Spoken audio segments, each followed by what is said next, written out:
আর পারছি না মাগো, আর পারছি না। আর একটু সহ্য করো মালতী, এই তো প্রায় চলেই এসেছি। জঙ্গলটা পার হলেই দাইমার বাড়ি। এখনো অনেকটা পথ, আমি পারবো না সহ্য করতে। আমার খুব ব্যথা করছে। মা গো, এই গভীর রাতে এই জঙ্গলের মধ্যে কি যে করি, হে ভগবান তুমি পথ দেখাও। কি বিশুদা, গাড়ি থামালে কেন? এই সামনে একজন মহিলা দাঁড়িয়ে আছেন রে রমেশ, এই কি করি বলতো? এত রাতে এই গভীর জঙ্গলে মহিলা?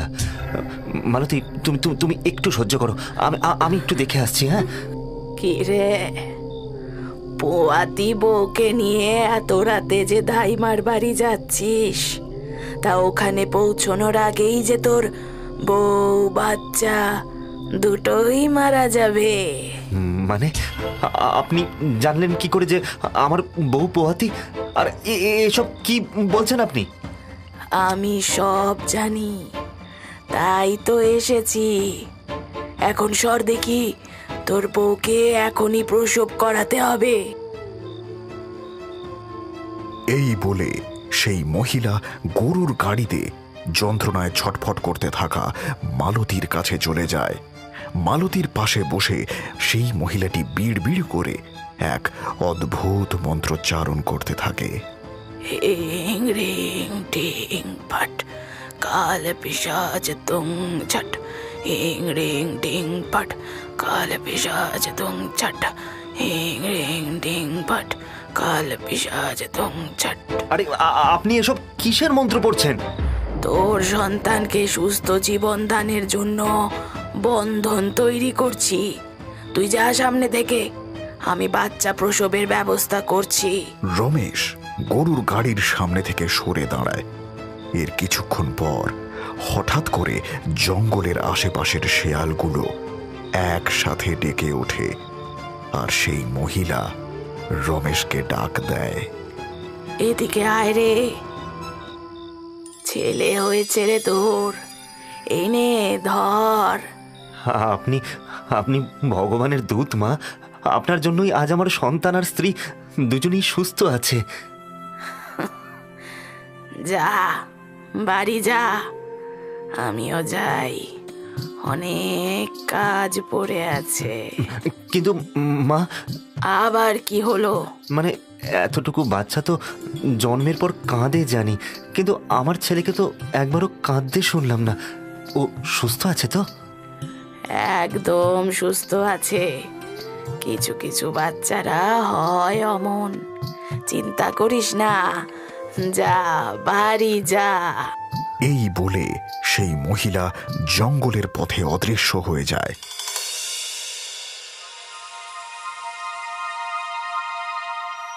আরে কি ব্যাপারে রমেশ, এভাবে বসে আছিস কেন? তুমি তো সবটাই জানো বিশুদা, আজ 3 বছর হতে চলল, অথচ সন্তান সুখ আমার কপালে জুটল না।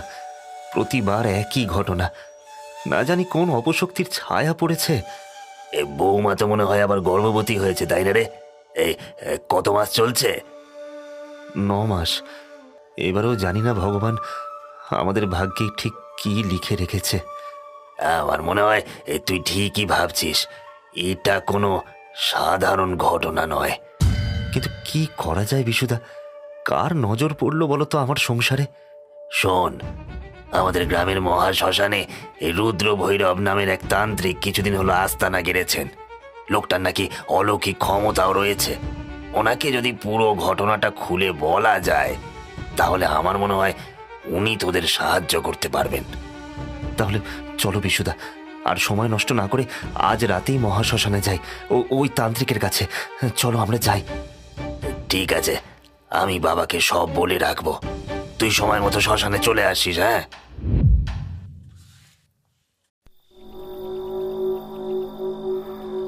ওম হ্রিং কালী কালী মহাকালী চন্দ্রিকা চামুণ্ডে ঘোর রূপিণী ওম ওম ফট স্বাহা। বস এখানে, বল কি বলতে এসেছিস? আগে এই আমার বন্ধু, ওর নাম রমেশ, ওর কথাই আপনাকে বলেছিলাম। কি হয়েছে তোর স্ত্রীর? আগে গত 3 বছর ধরে আমার স্ত্রী পরপর 3 বার সন্তান জন্ম দিলেও কোনোবারই সেই সন্তানকে আমরা বাঁচাতে পারিনি। আর প্রতিবারই একটা অদ্ভুত ঘটনা ঘটে। কিরকম অদ্ভুত ঘটনা? আগে আমার সন্তান জন্মের পর কখনো কাঁদে না, আর ওর জন্মের মুহূর্তে হঠাৎ করে জানি না কোথা থেকে অসংখ্য শেয়াল ডেকে ওঠে। শেয়াল? আচ্ছা, প্রথমবার যখন তোর সন্তান জন্ম নিল তখন কি বাড়িতেই জন্ম হয়েছিল? তো আগে আগে না। তবে রমেশ তখন রুদ্র ভৈরবকে 3 বছর আগে সেই রাতে এক মহিলার সাহায্যে জঙ্গলে তার প্রথম সন্তান প্রসবের ঘটনা বলে। মহিলা? আচ্ছা, তারপর তোর সন্তান মারা গেল কিভাবে? সেদিন বাড়ি আসার পর থেকে আমি আর মালতী দুজনেই লক্ষ্য করি যে আমাদের বাচ্চা কাঁদে না, বরং ওর গলা দিয়ে একটা অদ্ভুত আওয়াজ বের হয়। 2 দিন পর মালতী আতুর ঘরে আমাদের ছেলেকে নিয়ে একাই শুয়েছিল। আমি ছিলাম পাশের ঘরে। আতুর ঘরের জানালার বাইরে অঝোরে বৃষ্টি হয়ে চলেছিল। এক নাগাড়ে হয়ে চলা বৃষ্টির শব্দকে ছিন্ন করে মাঝে মাঝে বাজ পড়ছে দূর আকাশে। আতুর ঘরে কুপি জ্বলছে টিম টিম করে। হঠাৎই বাচ্চাটা অস্বাভাবিকভাবে নড়ে উঠল, চোখ মেলে তাকালো। সাধারণত সদ্যজাত শিশুরা ঘুম ভাঙলেই যেভাবে কেঁদে ওঠে, ও তেমন কিছুই করল না, বরং বিকৃতভাবে হাসল। তারপর মুখটা খুলে হাঁ করে ঘরের চালের দিকে তাকালো। সঙ্গে সঙ্গে ওর মুখ থেকে বেরিয়ে এলো একটা বিকৃত কণ্ঠ। শব্দটা কানে যেতেই মালতী চমকে উঠে বসল। তখনই বাইরে এক পাল শেয়াল দল বেঁধে ডেকে উঠল। আমাদের ছেলের মুখ তখন একদম স্বাভাবিক, ঘুমিয়ে আছে যেন। হঠাৎ ঘরের জানালায় চোখ পড়তেই মালতী দেখল সেটা হাট করে খোলা। এ বাবা, দেখেছো? জানালাটা খুলে গেল কি করে? না, যাই আগে জানালাটা বন্ধ করে আসি, নাহলে ছেলেটা ঠান্ডা লেগে যাবে। কুপির টিমটিমে আলোয় ছেলের ঘুমন্ত মুখটা দেখে ওর কাছে এসে ওর কপালে চুমু খেতে গিয়ে শিউরে উঠল সাবিত্রী। ছেলের শরীর বরফের মতো ঠান্ডা ও নিষ্পন্দ। সোনা, ওঠ বাবা, ওঠ। কে রে? কি হলো তোর? সাড়া দিচ্ছিস না কেন? হেই, কি হলো রে? সর্বনাশ! ওগো, শুনছো? তাড়াতাড়ি এসো, আমার কোলটা ফাঁকা হয়ে গেল গো, সব শেষ হয়ে গেল। মালতীর চিৎকার শুনে আমি দৌড়ে আতুর ঘরের কাছে আসি। দেখি ও আমাদের ছেলেকে কোলে নিয়ে অঝরে কাঁদছে। কি হয়েছে মালতী? এমন ভাবে কাঁদছো কেন? হ্যাঁ? সব শেষ হয়ে গেল গো, আমাদের ছেলে আর নেই। মা ষষ্ঠী আমার কোল খালি করে দিল, সব শেষ হয়ে গেল, সব শেষ হয়ে গেল। সেই রাতে বজ্রপাতের রণন আর মালতীর কান্না মিশে গিয়ে এক বিষাদের ঝড় বইয়ে দিল গোটা বাড়িতে। এরপর আরো 2 বার মালতী মা হয়, কিন্তু প্রতিবারই আতুর ঘরেই এক অদ্ভুত ব্যাখ্যাতীত মৃত্যুর ছায়া নেমে আসে। বাচ্চাগুলো জন্ম নেয় আর কিছুদিনের মধ্যেই নিথর হয়ে যায়। এবার সে আবার গর্ভবতী। আবার যদি একই জিনিস হয় তবে আমরা যে পাগল হয়ে যাব বাবা। আপনি আমাদের সন্তানকে বাঁচান বাবা। আমি খানিকটা অনুমান করতে পারলেও পুরো ঘটনাটা বোঝার জন্য আমাকে একবার তোর বাড়ি যেতে হবে। চল এক্ষুনি। রমেশ ও বিশুকে সাথে করে তান্ত্রিক রুদ্র ভৈরব রমেশের বাড়িতে পা রাখতেই বাড়ির ভিতরে কেমন একটা বুটকা গন্ধ পেলেন। এদিকে তান্ত্রিক প্রবেশ করা মাত্রই মালতীর গর্ভের ভিতর বাচ্চাটা হঠাৎ অস্বাভাবিকভাবে নড়ে উঠল। সে আঁতকে উঠে দুহাত পেটের উপর চেপে ধরল।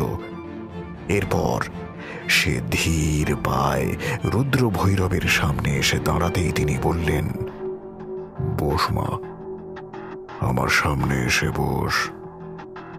একটা মাটির সরা নিয়ে আয় তো, ওতে একটু জল ভরে আনিস। আমি আমি এখনই আনছি বাবা। রমেশ তাড়াতাড়ি একটা জল ভরা সরা এনে মাটিতে নামিয়ে রাখল। তান্ত্রিক মালতীর দিকে তাকিয়ে বললেন, আমি যা মন্ত্র বলছি তা 3 বার বলবি। তারপর এই সরার জলে 3 বার ফুঁ দিবি। আজ্ঞে বাবা ঠাকুর। ওম হ্রিং বীজং শত্রুহন্ত্রী গর্ভরক্ষা সর্বশক্তিধারিণী কুরু কুরু স্বাহা। রিং বীজং শত্রুহন্ত্রী গর্ভরক্ষা সর্বশক্তিধারিণী কুরু কুরু স্বাহা।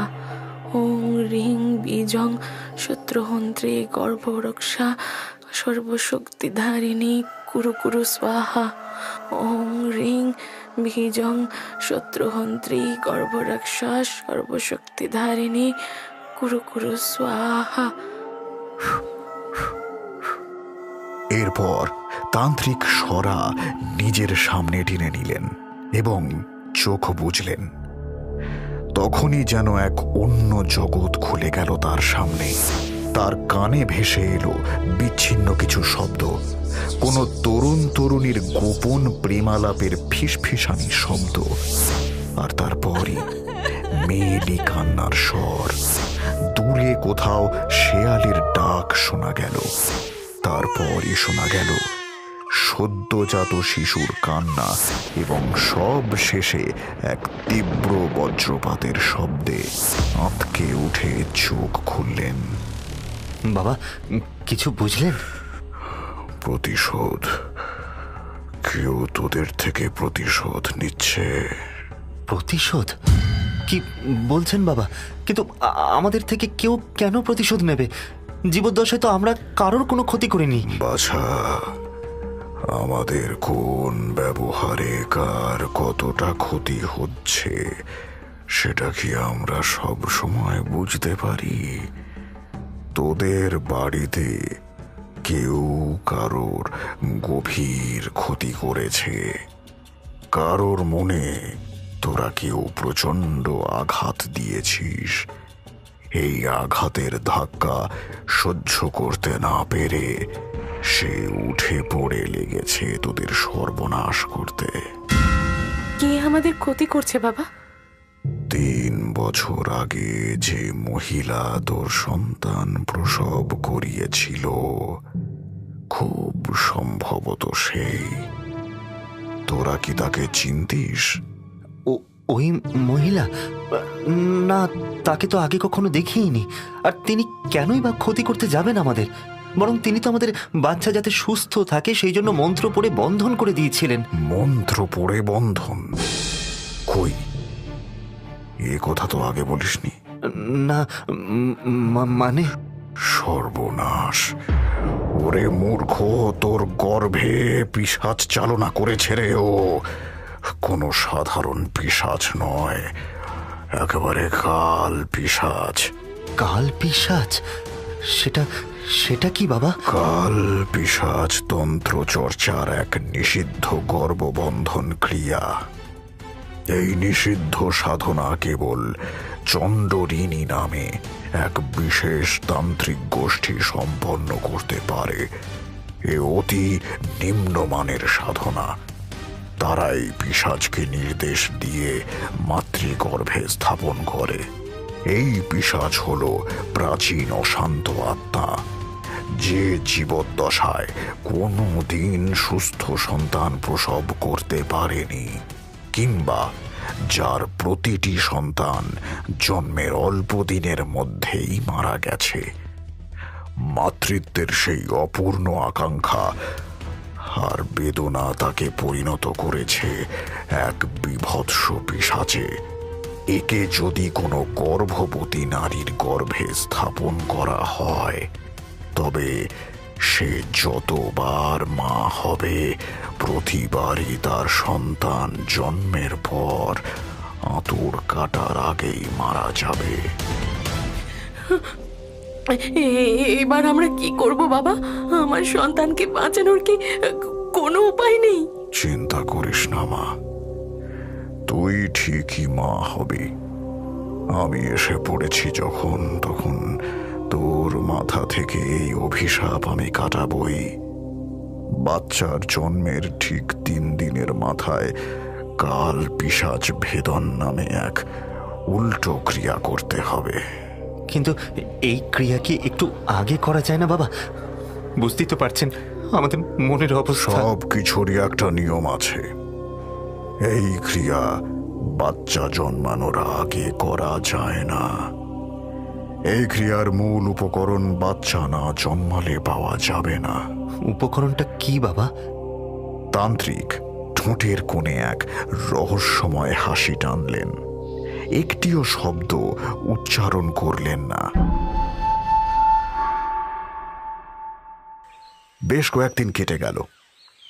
একদিন ভোরবেলায় মহাশ্মশানের এক কোণে তান্ত্রিক রুদ্র ভৈরবের কুটিরের সামনে আগমন হলো রমেশের। বাবা ঠাকুর, ও বাবা ঠাকুর, শুনছেন? আমি রমেশ। বাবা ঠাকুর, ও বাবা ঠাকুর। কি হয়েছে কি? গতকাল রাতে আমার ছেলে হয়েছে বাবা। আপনি বলেছিলেন খবর দিতে, তাই আমি এলাম। আচ্ছা তুই যা, আগামীকাল আমি তোর বাড়ি যাব, ঠিক রাত 12টার পর। তুই শুধু একটা কাজ করবি, কাল রাত 12টার পরে একটা বড় পাত্রে উঠোনে উনুন করে তাতে জল ফোটানো শুরু করবি। আমি প্রয়োজনীয় সব উপকরণ নিয়ে ঠিক সময় মতন চলে যাব। আর শোন, আমি যে ওই রাতে আসব এ কথা কারোর সাথে আলোচনা করবি না। বিশেষত যেই ঘরে তোর বউ আর বাচ্চা থাকবে সেই ঘরে এই বিষয় নিয়ে কোনো আলোচনা করবি না। এখন যা, এই সময় বেশিক্ষণ বাইরে থাকা ঠিক নয়, যা। এসেছেন বাবা ঠাকুর? আমি তো ভেবেছিলাম আসতেই পারবেন না। একবার যখন বলেছি আসবো তখন তো আসতে আমি বাধ্য। আমার ছেলেটাকে বাঁচান বাবা ঠাকুর। যা, গিয়ে বউ বাচ্চাকে নিয়ে আয়, আমি এখানেই অপেক্ষা করছি।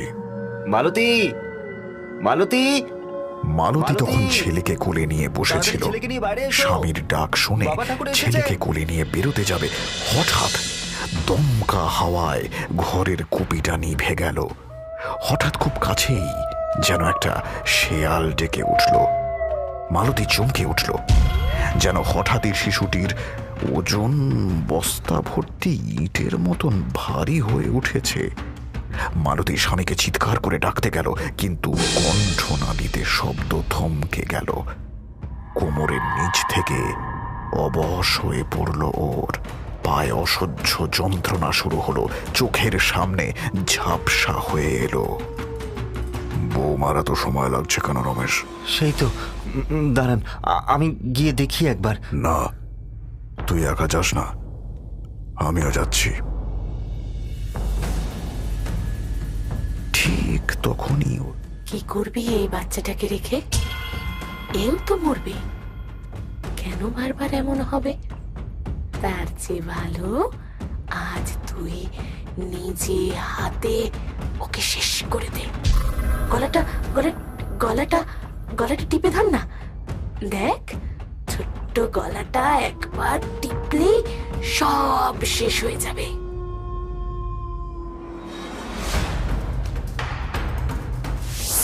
মালতী, তুমি কি করতে যাচ্ছিলে মালতী? হ্যাঁ, তুমি মা না রাক্ষসী? তুমি ওকে কিছু বলে কোনো লাভ নেই। পিশাচ ওকে নিয়ন্ত্রণ করছে। নিয়ম মেনে এই ক্রিয়া সম্পন্ন না করলে এই পিশাচের হাত থেকে নিস্তার নেই। দে, বাচ্চাটাকে আমার হাতে দে। শুরু করলেন কাল পিশাচ ভেদন ক্রিয়া। গোটা বাড়িতে ধ্বনিত হলো তান্ত্রিকের কণ্ঠস্বর। কাল পিশাচ দহনায় ফট, ওম কাল পিশাচ কাক পিশাচ দহনায় ফট। যে এই ছোট্ট শিশুর শরীরের ভিতরে বাসা বেঁধেছিস, আজই তোর শেষ দিন, আজই তোকে ধ্বংস করব আমি। এরপর তান্ত্রিক বাচ্চাটিকে ফুটন্ত জলের পাত্রের কাছে এসে দাঁড়ালেন। তারপর ফেলে দিলেন সেই ফুটন্ত জলের মধ্যে। সঙ্গে সঙ্গেই শোনা গেল শেয়ালের ডাক। তান্ত্রিক তাড়াতাড়ি পাত্রের মুখ ঢাকলেন। তারপর চাপা কণ্ঠে বলে উঠলেন, ছিল আমার ক্রিয়ার বিশেষ উপকরণ।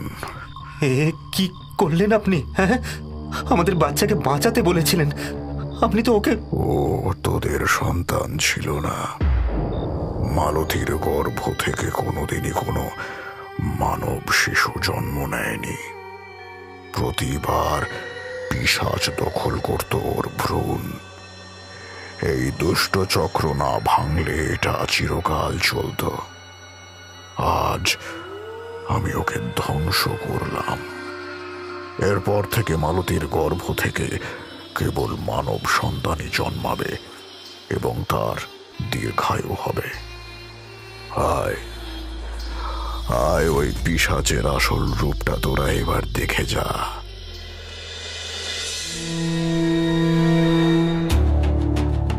এই বলে তান্ত্রিক পাত্রের উপর থেকে ঢাকনা সরিয়ে পাত্রটা জল সমেত উল্টে দিতেই পাত্রের ভিতর থেকে বেরিয়ে এলো একটা মৃত শেয়াল। এটাই পিশাচ। শেয়াল বলি দিয়ে এই রূপেই কাল পিশাচকে নারীর গর্ভে স্থাপন করা হয়। কিন্তু কে ছিল ওই মহিলা বাবা ঠাকুর? সে সে কেন এমন করলো আমাদের সঙ্গে? এই এই সেই মহিলা, একে তুমি কোথায় পেলে বিশুদা? তোর ছেলের জন্মের দিনই বাবা ঠাকুর আমাকে ডেকে বলেছিলেন যে তোর বাড়ির আশেপাশে নজর রাখতে।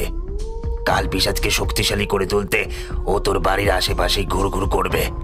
সেই থেকে তককে তককে ছিলাম আমি। আজ ভোরবেলা তোদের বাড়ির পেছন থেকে বেরিয়ে আসছিল, ঠিক তখনই আমি ধরেছি ওকে। আমি শুধু প্রতিশোধ নিয়েছি, বেশ করেছি। এই কাজ করার জন্য আমার কোনো আক্ষেপ নেই। কিসের প্রতিশোধ নেওয়ার জন্য এই মেয়েটার এত বড় ক্ষতি করলে তুমি? সেই মহিলা তান্ত্রিক মালতীর দিকে তাকিয়ে বলল, কথা দিয়ে কথা না রাখলে প্রতিশোধ তো প্রত্যেকেই নেয়, তাই না? কি কি বলছো? কি করেছো তুমি? হ্যাঁ, ওর স্ত্রী কিছুই করেনি রমেশ, মিথ্যে প্রতিশ্রুতি দিয়েছিলিস তুই। আমি আমি কি করেছি? সাধনাকে মনে আছে?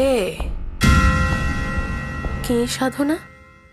তোর বিয়ের খবর পেয়ে কষ্টে, যন্ত্রণায়, হতাশায় মেয়েটা গলায় দড়ি দিল। তুই সব জেনেও তখনও মুখ লুকিয়ে বসে থাকলি। আপনি আপনি সাধনার কে হন? সাধনা আমার একমাত্র ছোট বোন। যেদিন বোনের মৃত্যুর খবর শুনলাম তখনই শপথ নিয়েছিলাম যে রমেশকে আমি সুখে থাকতে দেব না। এই অন্যায় করে কি লাভ হলো? বোনকে কি ফেরত পেলে? প্রতিশোধের আগুনে ঝুলে তুমি কত নিরপরাধ শিশুর প্রাণ নিলে। হ্যাঁ, এতে কি তোমার বোনের আত্মা শান্তি পেল? আমি সাধনাকে ছাড়তে চাইনি, কিন্তু মা কিছুতেই তাকে মেনে নিল না। ওকে নিচু জাত বলে গালমন্দ করতো সবসময়। বাড়ির এই অশান্তি আমি সহ্য করতে পারতাম না। ওকে বিয়ে করলে নিজের গায়ে আগুন দেওয়ার হুমকি দিত মা। তাই বাধ্য হয়ে মায়ের পছন্দের মেয়েকেই বিয়ে করলাম। কিন্তু কিন্তু সাধনা যে এমন কিছু করবে সেটা আমি জীবনেও ভাবিনি। সেই দিন থেকে আমিও শান্তি পাইনি। রোজ গুমড়ে গুমড়ে মরি আমি। বলেছিলাম না, আমাদের আচরণ কাকে কেমন ভাবে কতটা আঘাত করে আমরা বুঝতে পারি না। তুই মাকে বাঁচাতে গিয়ে আর একজনকে মেরে ফেলেছিস। তোর আর এই সাধুর পাপে কোনো বিভেদ নেই। রমেশ গুমরে কেঁদে উঠল। ভালো থাকিস মা, তোর সন্তান হারানোর অভিশাপ চিরতরে কেটে গেছে। পারলে এই সাধুকেও ক্ষমা করে দিস, আর ও তোদের কোনো ক্ষতি করবে না। ওর যা রাগ, ক্ষোভ, দুঃখ ছিল তা ও উগরে দিয়েছে। ওর চোখের জলে সমস্ত পাপ ধুয়ে গেছে। মালতী চোখের জল মুছে মাথা উপর থেকে নিচে নাড়ালো, মৃদু হেসে তান্ত্রিককে বিদায় করল। আর সেই মহিলাও পাড়ি জমালেন অজানার উদ্দেশ্যে।